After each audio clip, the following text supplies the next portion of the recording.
शाम का समय था। घड़ी में 7 बज चुके थे।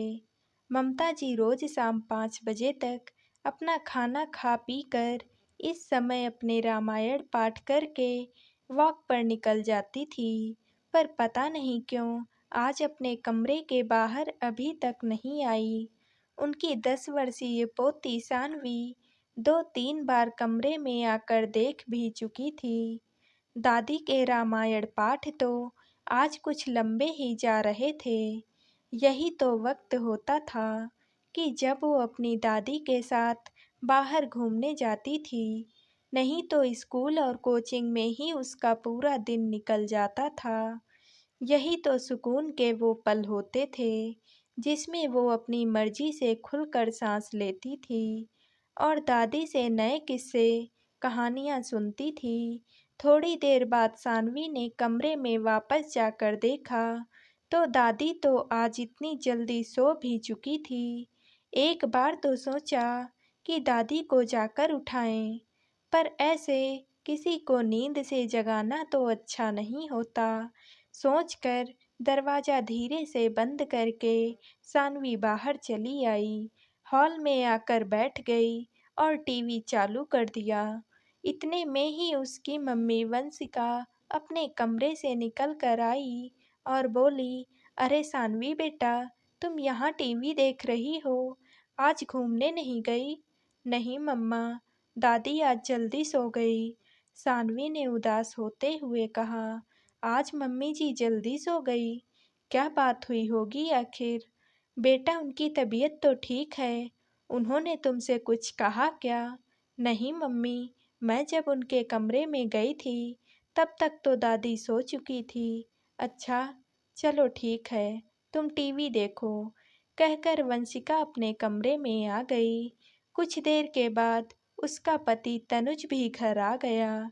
सानवी को टीवी देखते हुए देखकर बोला, अरे सानवी बेटा, घूमने नहीं गई आज, टीवी देख रही है?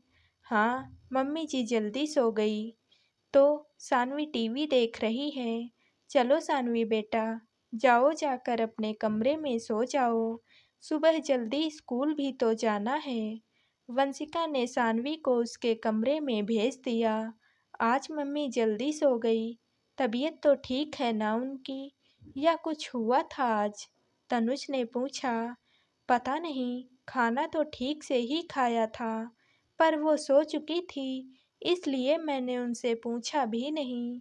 और आज दिन में मौसी जी मिलने आई थी, सब कुछ तो नॉर्मल ही था, उन्होंने भी ऐसा कुछ नहीं कहा। हाँ, मैं कुछ देर के लिए सानवी को लेने बाहर गई थी, जब लौट कर आई तब तक तो मौसी जी भी जा चुकी थी। उस समय अगर कुछ हुआ हो तो पता नहीं है मुझे। ठीक है, उन्हें सोने दो, डिस्टर्ब मत करना, कल सुबह बात करते हैं। फिलहाल मेरे लिए खाना लगा दो, बहुत जोर से भूख लग रही है, तनुज ने कहा। तो वंशिका रसोई में खाना लेने चली गई।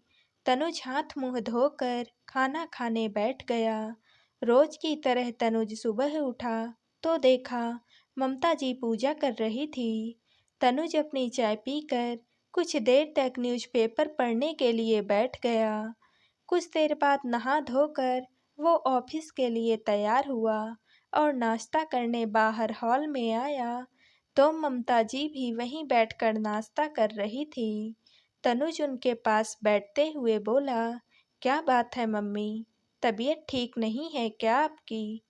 तनुज के सवाल से ममता जी एकदम से उसकी तरफ देखने लगी और फिर बोली, नहीं तो, ठीक है मेरी तबीयत, क्या हुआ है मुझे?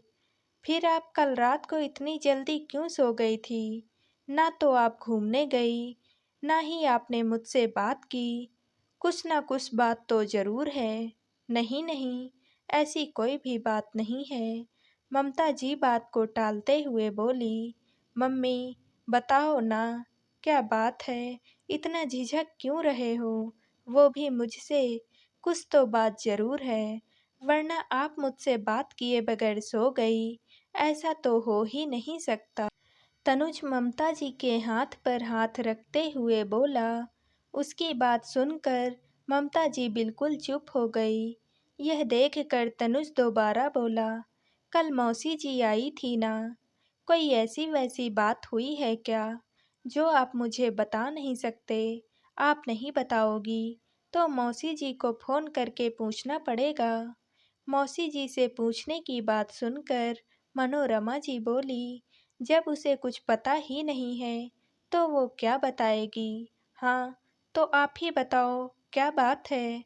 आपको पता है ना, मैं बचपन से ही जिद्दी हूँ, आपसे बात बुलवा कर ही छोड़ूंगा।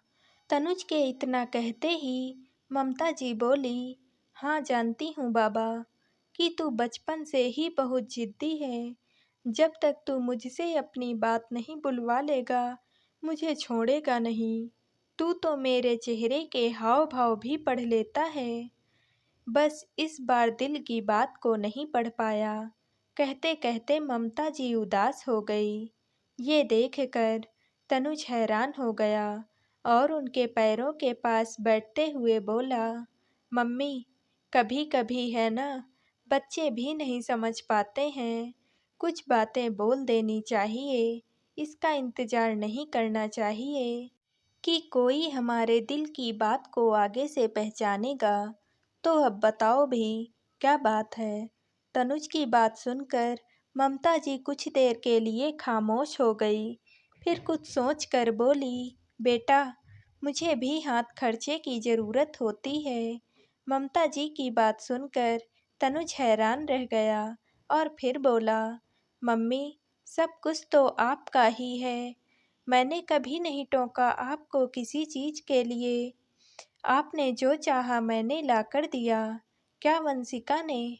अरे नहीं नहीं, मेरी तो बहू भी बहुत अच्छी है, कभी किसी चीज़ के लिए इनकार नहीं करती। पर पर क्या मम्मी, खुलकर तो बोलिए। देख बेटा, ना तूने कभी मुझे मना किया, ना ही बहू ने। जब भी कोई रिश्तेदार आता है या कहीं शगुन देना पड़ता, मैं जितना बोलती हूँ तुम दोनों ही चुपचाप निकाल कर दे देते हो, मुझसे सवाल भी नहीं करते हो। लेकिन कल एहसास हुआ मुझे कि मेरे पास भी हाथ खर्च होना चाहिए। जब मौसी आई और बहू कुछ देर के लिए सानवी को लेने के लिए स्कूल चली गई, पीछे से मौसी को अचानक निकलना पड़ा, तो कल मेरे हाथ बिल्कुल खाली थे। कल पहली बार मौसी को जाते समय मैंने कुछ नहीं दिया। इसीलिए कह रही हूँ कि मुझे भी हाथ खर्चे की ज़रूरत होती है। कभी कभी सानवी के साथ घूमने जाती हूँ तो बच्ची की जिद के बावजूद उसे दिलाने के लिए मेरे पास पैसे नहीं होते। बार बार तुम लोगों से मांगने से अच्छा है कि अगर मेरे हाथ में भी कुछ पैसे हों तो मैं अपने पास ही निकाल कर दे दूँ। ममता जी की बात सुनकर तनुज बिल्कुल खामोश हो गया। वहीं वंशिका भी दरवाजे पर खड़ी होकर उनकी बातें सुन रही थी। तब वंशिका बोली, मम्मी जी सही कह रही हैं, हाथ खर्च की तो हर किसी को ज़रूरत होती है। हमने तो इस बारे में कभी सोचा ही नहीं। हर बार मम्मी जी के साथ या तो मैं होती हूँ या आप होते हो। मम्मी जी अकेले कभी बाहर गई ही नहीं। घर में भी हम लोगों में से कोई ना कोई मौजूद होता है, इसलिए इस पर कभी हमारा ध्यान गया ही नहीं। माफ़ करना मम्मी, इस तरफ तो हमारा ध्यान ही नहीं गया। हम तो भूल ही गए थे कि आपको भी हाथ खर्चे की ज़रूरत होती है। अब से हम ये गलती नहीं करेंगे।